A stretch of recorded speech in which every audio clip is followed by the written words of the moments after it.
I'm more and more convinced that we all know what we put up is a facade, a false self, one that gives people what we hope for is to see us in the light that we want to be seen. And so we are dishonest in that way if we try to hide just who we are.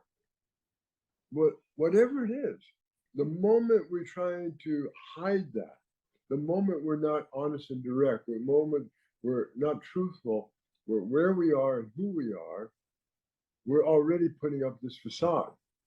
And kind of like the Wizard of Oz, we have to look behind the facade. And there is the real self, the genuine self. It's not that far away. It's just behind this veil or facade of a self. There's no self back there. There's just no self back there. So whenever we have a self, or I'm this, or I'm that, or this is what I want, or this is what I don't like, all of that is coming from I, self, self, self, self, self.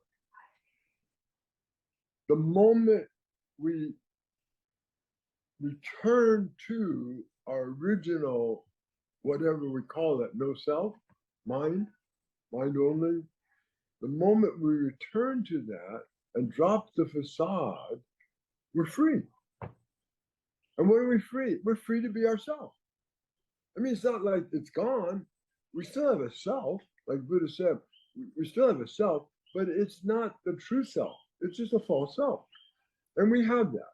And we're not going to, I mean, we become like one pole or something if we have no self. Everything is just extra, extra, extra. So we do bring up a self. That's part of the practice. That's the fourth, fifth stage. We have to have a self, and we have to have some kind of image, but it doesn't have to be a facade. It can be honest. It can be truthful. It can be direct. And we don't lose anything, but we're afraid that people are going to see us. We're afraid that we're going to be revealed. We're going to be seen. Like, oh my God, they're going to see I'm this or that. We all see it. The only one that doesn't see it is oneself. Because we don't have a mirror. And the teacher is that mirror. We just don't have a mirror.